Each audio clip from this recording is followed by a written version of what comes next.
오늘 우리에게 주시는 하나님의 말씀 열왕기하 7장 9절과 10절 말씀 함께 봉독하겠습니다. 나병 환자들이 그 친구에게 서로 말하되 우리가 이렇게 해서는 아니 되겠도다.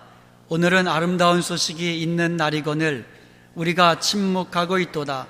만일 밝은 아침까지 기다리면 벌이 우리에게 미칠지니 이제 떠나 왕궁에 가서 알리자 하고 가서 성읍 문지기를 불러 그들에게 말하여 이르되 우리가 아람 진에 이르러서 보니 거기에 한 사람도 없고 사람의 소리도 없고 오직 말과 나귀만 매여 있고 장막들이 그대로 있더이다 하는지라.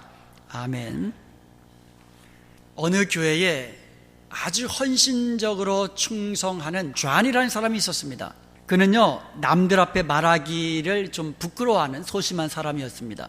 그러한 존이 목사님으로부터 이 성도들에게 헌신을 위한 말씀을 좀 전해달라고 부탁을 받았습니다. 그는 일어서서 떨리는 목소리로 청중을 향하여 이렇게 이야기합니다. 여러분, 제가 지금 무슨 말을 하려는지 아십니까? 그러니까 청중들이 아니요 그랬습니다. 그러자 존은 저도 모릅니다. 그리고는 도망쳐 버렸어요. 그 다음 주에 그 목사님이 똑같은 부탁을 하는 거예요. 목사님도 참 저처럼 끈질기시네요. 그러자 존은 또다시 이렇게 이야기합니다. 여러분, 제가 무슨 말을 하려는지 아십니까? 그랬더니 앉아있던 성도들이 짓궂게도 예 그렇게 대답한 거예요. 그러니까 존이 제가 무슨 말을 하려는지 다 아시니까 제가 말할 필요가 없겠네요. 그리고는 또 도망쳤어요. 다음 주가 되니까 또 목사님이 또 부탁한 거예요. 한 말씀 해달라고. 그러니까 이 존이 또 똑같이 이야기합니다. 여러분, 제가 무슨 말을 하려는지 여러분 아십니까? 그랬더니 이번에는 한쪽에는 예 그러고 또 한쪽에는 아니요 그런 겁니다. 그러니까 존이라는 사람이 자 그러면 제가 무슨 말을 하려는지 아시는 사람이 모르는 사람에게 얘기해 주시기 바랍니다. 그리고 도망쳤어요. 성도들이 처음에는 어리둥절했지만 가만히 곰곰이 생각해 보니까 그 말이 일리가 있었던 거예요. 아는 사람이 모르는 사람에게 알려주어라. 여러분, 오늘 본문은요, 아름다운 소식을 아는 사람들이 모르는 사람들에게 알려주는 그런 내용이에요. 그런데 그 아름다운 소식을 전해준 그 네 사람이 나병 환자들이었습니다. 아름다운 소식을 전해주는 사람이 누굽니까? 누가 아름다운 소식을 전할 수 있습니까? 건강한 사람이 전할 수 있습니까? 부유하고 학식이 많은 사람이 전할 수 있습니까? 아닙니다. 누가 전할 수 있어요? 아름다운 소식을 아는 사람만이 그 소식을 전할 수 있는 것이에요. 우리가 복음을 전하는 것도 마찬가지입니다. 복음은 누구든지 우리 죄를 대신하여 십자가에 죽으시고 3일 만에 부활하신 그 예수님을 믿기만 하면 구원을 얻는다는 이 기쁜 소식, 이 좋은 소식, 이게 복음입니다. 이 복음에 대해서 아는 사람들이 모르는 사람에게 전해 주어야 될 줄로 믿습니다. 그러므로 오늘 말씀을 통하여서 아름다운 소식, 복된 소식을 전하는 자가 되겠노라고 결단하는 저와 여러분이 되시기를 간절히 소원합니다. 먼저 오늘 본문의 배경을 잠시 살펴보겠습니다. 아람 왕 베나닷이 북이스라엘을 침공했습니다. 그리고 사마리아 성을 포위했습니다. 포위된 상태에서 설상가상으로 기근까지 겹쳐가지고 사마리아 성 안에 먹을 것이 다 떨어진 거예요. 어느 정도로 굶주렸냐 하면은요, 하루는 한 여인이 왕한테 와가지고 억울함을 호소합니다. 한 여인이 자기에게 찾아와가지고 오늘은 네 아들 잡아먹고 다음번에는 내 아들을 내줄 테니까 잡아먹어라. 너무너무 배가 고프니까 이성을 상실한 거예요. 그렇게 하자 합의하고는 자기 아들을 내준 거예요. 그래서 그렇게 삶아 먹었습니다. 그래서 그 다음번에 당신 아들 내놔라 그랬더니 오리발 내미는 거예요. 그 일 때문에 그 여인이 왕에게 찾아온 겁니다. 얼마나 먹을 것이 없어 굶주렸으면 그런 일이 사마리아 성 안에 발생한 겁니다. 그렇다고 나가서 싸울 수도 없고 약하니까. 이렇게 성 안에 있는 백성들이 굶주려 죽게 된 그런 상황에서 나병 환자 4사람이 성문 어귀에 있다가 서로 이렇게 얘기합니다. 여기 있어도 죽고 성 안에 들어가도 굶어 죽고 이럴 바에야 아람 군대로 찾아가서 항복하자. 그들이 받아주면 살 것이고 죽이면 죽자. 그런 생각으로 아람 진영으로 간 거예요. 그런데 이게 웬일입니까? 아람 진영이 텅 비어 있는 거예요. 말과 식량과 의복과 다 그대로 놔두고는 아무도 없는 거예요. 그래서 이 4명의 나병 환자는 실컷 먹고 마시고 그리고 금, 은, 의복들을 다 챙겨가지고 감추어뒀어요. 그리고 나서 정신을 차리고 서로 이야기한 것이 오늘 본문 말씀이에요. 오늘 본문 말씀을 다시 한번 보면 이렇게 되어 있습니다. 우리가 이렇게 해서는 아니 되겠도다. 오늘은 아름다운 소식이 있는 날이거늘 우리가 침묵하고 있도다. 만일 밝은 아침까지 기다리면 벌이 우리에게 미칠지니 이제 떠나서 왕궁에 가서 알리자. 그래서 왕궁에 가서 성문 앞에 있는 문지기에게 알린 내용이 이겁니다. 우리가 아람진에 이르러서 보니 거기에 한 사람도 없고 사람의 소리도 없고 오직 말과 나귀만 말려 있고 장막들이 그대로 있더이다. 여러분, 여기서 아름다운 소식은 굿 뉴스라고 번역이 됩니다. 좋은 소식이에요. 기쁜 소식, 아름다운 소식, 복된 소식. 당시 사마리아 성의 상황은요, 굶주려서 죽기만을 기다리는 그런 절망적인 상황이었습니다. 그런 상황에서 어떤 소식이 가장 굿 뉴스, 가장 기쁘고 좋은 복된 소식이었을까요? 아람 군대가 물러갔다는 소식, 아람 진에는 먹을 것이 산더미같이 쌓여있다는 소식, 이 소식이야말로 그 상황 속에서 가장 기쁘고 좋은 복된 소식인 줄로 믿습니다. 나병 환자들이 쌓여있는 식량을 발견하고는 오늘은 아름다운 소식이 있는 날이거늘 이렇게 이야기합니다. 그래서 나병 환자들은 잠시라도 지체할 수 없음을 깨닫고 밤중에 달려갑니다. 그래서 성읍의 문지기에게 이 아름다운 소식을 알려준 것이에요. 그래서 사마리아 성의 모든 사람들이 다 생명을 보존하게 된 것입니다. 모든 사람이 가까이 하기를 꺼리는 그 나병 환자들이 참으로 귀한 일을 한 것입니다. 귀한 일을 한 것이 그게 무슨 일이에요? 아름다운 소식을 전해준 겁니다. 오늘날 사람들이 처해 있는 상황을 보면 사마리아 성 안에 있었던 당시 백성들처럼 오히려 그들보다도 더 절망적인 상황에 처해 있습니다. 성경에 보면 모든 사람이 죄를 범하였음에 하나님의 영광에 이르지 못하였다고 말씀하고 있습니다. 모든 사람은 죄인이라는 말씀이에요. 그리고 성경은 또한 죄의 삭은 사망이라고 말합니다. 모든 사람이 죽는다는 말이에요. 그런데 죽으면 그것이 끝이 아니라는 게 문제입니다. 하나님은 공의로우시기 때문에 사람이 범한 그 죄는 반드시 벌하시고 심판하셔야만 하는 것이에요. 그래서 성경 히브리서 9장 27절에 보면 사람이 한 번 죽는 것은 정하신 것이요 그 후에는 심판이 있으리라 말씀하고 있는 겁니다. 누구나 죽지만 죽음으로 끝나는 것이 아니라 반드시 심판, 영원한 형벌을 받게 된다는 것입니다. 죄 없는 사람 한 사람도 없습니다. 그리고 죽음은 모든 사람들에게 예외 없이 찾아옵니다. 그리고 죄의 삭스로 영원한 형벌을 받게 되는 그런 절망적인 상황에 놓여 있는 사람들에게 굿뉴스, 가장 기쁘고 좋은 소식은 무엇이겠습니까?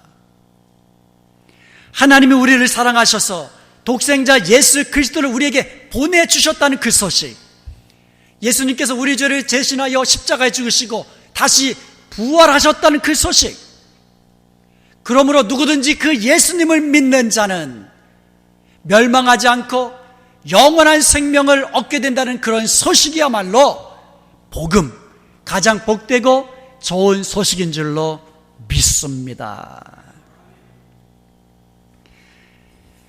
예수 그리스도는 생명의 떡입니다. 누구든지 예수님을 믿으면 생명의 떡을 먹습니다. 즉 영원한 생명을 얻게 되는 겁니다. 그런데 우리 주변에는 생명의 떡이신 예수님을 알지 못하는 채로 죽어가는 불쌍한 인생들이 너무너무 많다는 것이에요. 그러므로 우리는 그들에게 시급히 생명의 떡이신 예수 그리스도에 대한 그 복음을 전해 주어야 될 줄로 믿습니다. 스펄전은요, 전도란 거지가 다른 거지에게 빵을 얻어 먹을 수 있는 장소를 알려주는 것과 같다, 이렇게 비유를 했습니다. 전도란 것은요, 먼저 빵을 얻은 사람이, 생명의 빵 대신 예수님을 아는 사람들이 다른 사람들에게, 아직 빵을 얻지 못하고 굶주려 죽어가는 그 사람들에게 생명의 떡을 얻을 수 있는 그 곳을 알려주는 것이 전도라는 거예요. 그게 전도입니다. 예수님이 누구인지 아는 사람들이, 예수님이 우리의 죄를 위하여 십자가에 죽으셨다가 다시 살아나셨음을 믿는 사람들이 전해 주어야 하는 것입니다. 그것이 전도입니다. 예수 그리스도의 사랑과 그분의 능력을 경험한 사람들이 전해 주어야 하는 거예요. 만일 나병 환자들이 산더미처럼 쌓여있는 양식을 발견하고도 전하지 않으면 어떻게 되었을까요? 오늘 본문 말씀에 보면 이렇게 되어 있습니다. 우리가 침묵하고 있도다. 만일 밝은 아침까지 기다리면 벌이 우리에게 미칠지라. 우리가요, 아름다운 소식, 복음, 예수 그리스도의 십자가의 복음을 전해 주어야 되는데 어떤 자세로 복음을 전해 주어야 됩니까? 우리가 오늘은 아름다운 소식이 있는 날이거늘 우리가 침묵하고 있도다. 우리가 전하지 않고 있다가 날이 밝으면 오히려 우리에게 화가 미칠 것이로다. 이러한 자세로 복음을 전해야 할 것이라는 겁니다. 만약에 이 나병 환자들이 배불리 먹고 그 다음 날도 배불리 먹고 그 다음 날도 자기끼리 배불리 먹고 마시고 그러다가 나중에 성 안에 있던 사마리아 성에 있던 그 군사들이 나와서 그것을 발견했다면 오히려 그들에게 저주가 있었을 것입니다. 이 좋은 소식을 너희들끼리 먹고 마시며 성 안에 있는 그 많은 백성들이 죽어가게 놔뒀냐고 아마 그들의 생명을 잃어버렸을 것입니다. 사도 바울도요, 고린도전서 9장 16절에서 비슷한 말을 했습니다. 내가 복음을 전할지라도 자랑할 것이 없으면 내가 부득불할 일이라. 만일 복음을 전하지 않으면 내게 화가 있을 것이로다. 이런 자세로 바울은 복음을 전했습니다. 그러므로 복음을 아는 우리가 모르는 사람에게 전하지 않으면 내게 화로다, 옳지 못하도다, 이러한 자세로 우리는 복음을 전해야 될 줄로 믿습니다. 에스겔서 3장 17절과 18절에 보면은요, 인자야 내가 너를 이스라엘 족속의 파수꾼으로 세웠으니 너는 내 입의 말을 듣고 나를 대신하여 그들을 깨우치라. 가령 내가 악인에게 말하기를 너는 꼭 죽으리라 할 때에 네가 깨우치지 아니하거나 말로 악인에게 일러서 그의 악한 길을 떠나 생명을 구원하게 하지 않으면 그 악인은 그의 죄악 중에서 죽으려니와 내가 그의 핏값을 네 손에서 찾을 것이로다. 간단히 말하면 이 말입니다. 하나님께서 에스겔에게 죄인에게 찾아가서 너가 회개하고 돌아오지 않으면 반드시 죽을 것이다 이렇게 전하라고 했는데 하지 않아서 그 사람이 죽으면 그 사람은 그 죄 때문에 죽는 것이지만 에스겔 또한 핏값을, 그 죽은 사람 핏값을 에스겔에게서 찾겠다는 거예요. 그렇지만 전했는데 회개하지 않으면 그것은 괜찮다는 겁니다.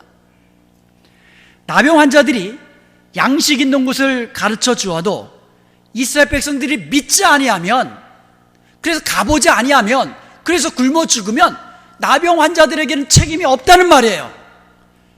그런데 아름다운 소식을 전해주지 않아서 굶어 죽으면 그 책임을 나병 환자 손에서 찾겠다는 겁니다.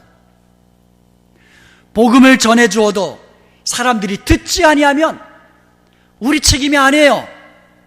들어도 믿지 아니하면 우리 책임이 아닙니다.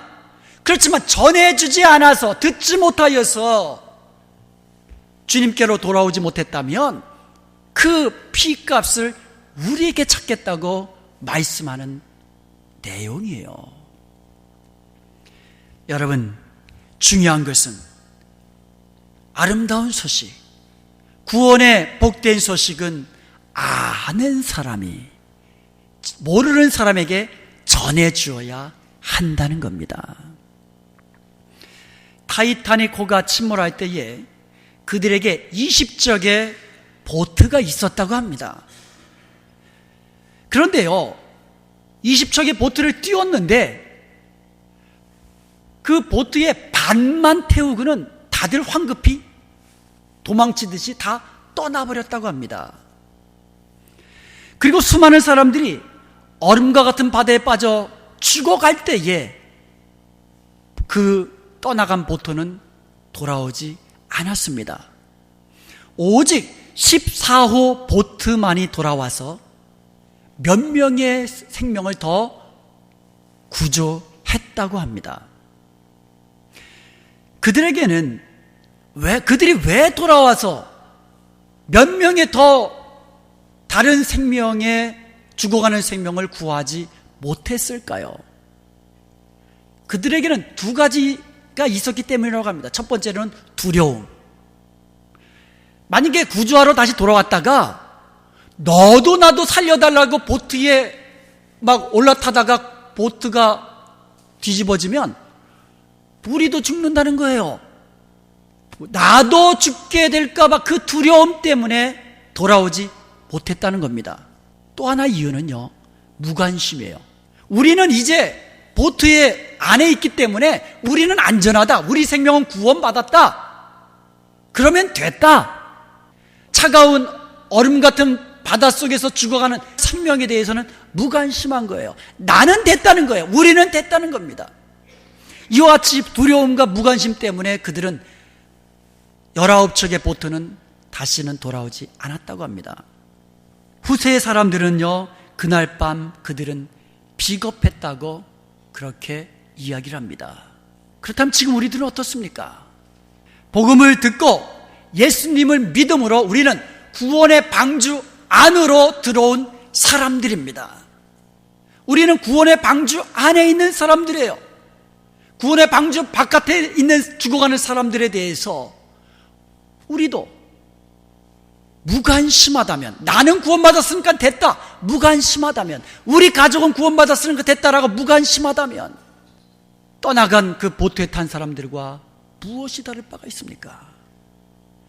전도를 하기 위해서 내 시간을 드리고 내 물질을 드리고 나의 것을 희생해야 되는데 내 것을 빼앗기는 것에 대한 두려움이 있다면, 잃어버린 것에 대한 두려움이 있다면 타이타닉호가 침몰되는 그날에 떠나간 보트에 타고 있던 사람들과 무엇이 다를 바가 있다는 것입니까? 여러분, 구원의 방주 안에는 아직도 탈 자리가 많이 남아 있습니다. 구원의 기쁜 소식을 아는 우리들이 부지런히 모르는 사람들에게 가서 전해 주어야 되는 거예요. 여러분, 영어로 VIP라는 말 아시죠? very important person이라는 뜻입니다. 아주 매우 중요한 사람이란 것입니다. 복음을 알고 믿는 우리에게 있어서 VIP는 우리가 찾아가서 복음을 전해 주어야 할 그 같은 대상이에요. 그들이 한 영혼이라도 우리의 복음을 듣고 돌아와서 구원을 얻었다면 천국에서 온 천하보다 귀한 영혼이 구원받은 것으로 인하여 얼마나 기쁨의 잔치를 벌이겠습니까? 그러한 영광을 나에게 가져다 줄 VIP라는 거예요, 그 사람이. 그러므로 여러분, 오늘부터 내가 아는 예수 그리스도의 복음을 전해 주어야 할 그 같은 VIP 그 이름을 마음에 두고 기도하기를 시작하십시오.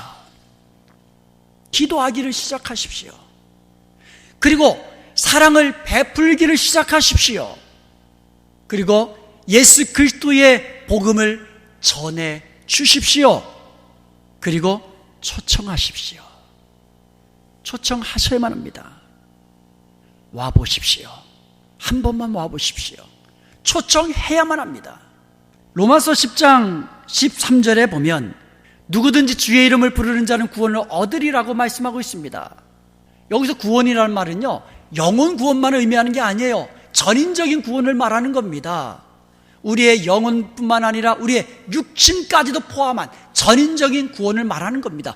누구든지 주의 이름, 예수 그리스도의 이름을 부르는 자는 구원을 얻게 되는 줄로 믿습니다. 그런데요, 믿지 않는 이를 누가 부르리요? 이렇게 되어 있습니다. 그러니까 사람들이 예수님을 믿지 않으면 예수님의 이름을 부를 수 없다는 거예요. 우리가 예수님을 향하여 주님이라고 부르잖아요. 믿지 않는 사람들은 그렇게 부를 수 없다라는 겁니다. 여러분, 저와 여러분은 예수님을 믿고 예수님의 이름을 부르는 전인적인 구원을 받은 축복된 사람인 것을, 축복된 성도인 것을 믿으시기를 축원드립니다. 바로 그런 사람들에게 계속해서 이야기하기를, 듣지도 못한 이를 어찌 믿으리요? 전파하는 자가 없이 어찌 들으리요? 어느 누구도 복음을 듣지 않으면 믿을 수 없다라는 거예요. 맞잖아요, 그죠? 듣지 못하는데 어떻게 믿습니까? 그리고요, 복음을 전하는 자가 없으면 들을 수 없다는 거예요. 이것도 당연한 얘기입니다. 전하는 자가 없는데 어떻게 듣습니까? 전해야 듣고 들어야 믿을 수가 있죠. 그리고 15절에 보면은요, 보내심을 받지 아니하였으면 어찌 전파하리요? 복음을 전하는 사람들은 보내심을 받은 자라는 말씀이에요. 누가 보내심을 받은 자들입니까? 예수 그리스도의 복음을 듣고 믿고 주의 이름을 부르며 구원받는 성도들이 보내심을 받은 자인 것을 믿으시기를 축원드립니다. 저와 여러분이 보내심을 받은 자들이에요. 주님께서 저와 여러분을 보내셨다라는 겁니다. 뭐 하라고 보내셨습니까? 예수 그리스도의 복음을, 아름다운 소식을 전해라고. 전해야 듣고 들어야 믿고 믿어야 구원받을 수 있잖아요. 저와 여러분, 예수 그리스도께로부터 보내심을 받은 사람인 것을 기억하시기를 간절히 소원드립니다. 로마서 10장 15절에 보면 계속해서 이런 말이 나옵니다. 좋은 소식을 전하는 발이라고 이야기합니다. 좋은 소식을 전하는 아름다운 발. 우리가요, 아름다운 소식을 전할 때, 좋은 소식, 굿뉴스, 복음을 전할 때에 우리의 발이 아름다운 소식을 전하는 발이 되는 것이에요. 누가복음 17장 11절 이하에 보면 10명의 나병 환자가 병고침을 받는 이야기가 나옵니다. 여러분, 지금이야 그 나병 치료도 되지만은 그 당시에 나병에 걸리면은요, 천벌이라 그러잖아요. 그래서 격리되고 그야말로 죽어가는 죽음의 병입니다. 10명의 나병 환자가 예수님이 지나가는 것을 보고는 큰 소리를 부릅니다. 예수님, 우리를 불쌍히 여겨 주옵소서. 예수님이 보시고 불쌍히 여기셨어요. 그래서 가서 제사장들에게 너희 몸을 보여라. 그래서 10명의 나병 환자가 예수님의 말씀을 듣고 순종해서 제사장들에게 가다가 너 얼굴 깨끗해졌네. 너 팔이 왜 그래? 깨끗해졌네. 자기들의 몸이 깨끗해진 것을 깨달았습니다. 그 중에 한 사람만이 예수님께로 돌아와서 예수님 앞에 엎드려서 감사드리면서 하나님께 찬양을 드렸습니다. 그때 주님께서 돌아와 감사하는 그 사람에게 깨끗함을 받은 그 나머지 9은 어디 있느냐 물으셨습니다. 우리는 이 말씀을 두 가지 측면에서 교훈을 얻을 수 있습니다. 첫 번째는 감사를 모르는 사람들에게 하시는 우리 예수님의 한탄이셨습니다. 우리는요, 주님께서 우리에게 베풀어 주신 구원의 은혜에 감사해야 돼요. 하나님이 나와 함께 하시며 나를 도와주시며 나에게 필요한 것을 공급해 주시는 그 하나님의 은혜를 알고 감사함으로 예배하는 그 예배자, 그 감사로 하나님께 영광 돌리는 바로 그 한 사람이 저와 여러분이 되어야 될 줄로 믿습니다. 그것을 주님은 요청하고 있습니다. 그런데요, 두 번째로 우리가 간과하기 쉬운 교훈이 또 하나 있습니다. 그것은 뭐냐면 우리 주님의 마음은요, 나머지 그 9도 주님께로 돌아와 감사함으로 하나님께 영광 돌리기를 원하시는 우리 주님의 마음이 거기에 담겨져 있다는 거예요. 나머지 9은 어디 있느냐? 돌아와서 감사하는 그 사람에게 책망하는 내용이 아니에요. 그 나머지 9은 어디 있느냐? 그들도 하나님의 은혜를 경험하고 나병에서 고침받았는데 그 사람들은 왜 돌아와서 감사함으로 하나님께 영광 돌리지 못하고 있느냐? 그런 안타까움이 주님의 마음이 거기에 묻어져 나오는 내용이에요. 우리 주위를 둘러보면요, 나머지 그 9명의 사람들처럼 하나님의 은혜를 경험한 사람이 있어요. 과거에 하나님의 능력을 경험했던 사람들이 있습니다. 그런데 지금은 우리와 함께 예배의 자리에 참석하지 못하고 하나님을 영원롭게 하지 못하는 이 예배의 자리에 오지 못하고 있는 그 사람들이 많다라는 겁니다. 물론 이런저런 이유들이 있겠지만 과거에 하나님의 은혜도 맛보고 하나님의 능력도 맛보았지만 9처럼 주님 앞에 엎드려 감사하지 못하는 그 사람들이 많이 있는데 그 9은 어디 있느냐? 이런 주님의 마음을 우리가 이 시간 알 수 있기를 원합니다. 복음을 들어보지 못한 사람에게 예수님의 복음을 전해주는 것도 중요합니다. 그것도 중요하지만 또 한편으로 나머지 9을 찾아 그 사람들이 다시금 주님 앞에 나와서 감사로 예배하는 그 예배자, 그 한 사람이 되게 만드는 것도, 그 나머지 9을 찾는 것도 중요하다는 말씀이에요. 로마서 3장을 보면은요, 피 흘리는데 빠른 발이 나옵니다. 세상 사람들은요, 너무너무 죄를 짓는데 너무너무 발이 빨라요. 죄 짓는 데는 어떻게 그리 발이 빠른지요. 반면에 로마서 10장 15절에 보면 아름다운 소식을 전하는 발이 나옵니다. 이 말은요, 얼마나 아름다운 발인가, 이런 감탄사예요. 여러분 발이 아름다우면 얼마나 아름답겠습니까? 아무리 아름답게 치장하고 닦고 해도 조금 걸어가면은 또 더러워지고 냄새 나는 게 발이에요. 발이 아름다워서 아름다운 것이 아니라 아름다운 소식을 전하는 발이기 때문에 하나님께서 아름답다고 말씀하신 줄로 믿습니다. 겉으로 보기에는 나병 환자들이 추해도 아름다운 소식을 전하면 하나님이 아름답게 보시는 거예요. 사랑하는 여러분, 오늘부터 우리는요, VIP, 내가 아는 복음, 예수 그리스도의 복음을 전해 주어야 할 그 VIP를 마음에 두고 기도하기를 시작하십시다. 예전에 하나님의 은혜와 그 능력을 맛보았지만 지금 우리와 함께 예배드리지 못하는 그 나머지 9사람의 리스트를 우리도 적고 그들을 위하여 기도하기를 시작하십시다. 그리고 사랑을 베풀기를 시작하십시다. 그리고 초청하십시다. 그럴 때에 하나님은 여러분을 아름답게 보실 것입니다. 그리해 천국에서 해와 같이 빛나는 저와 여러분이 될 수 있기를 주님의 이름으로 축원드립니다.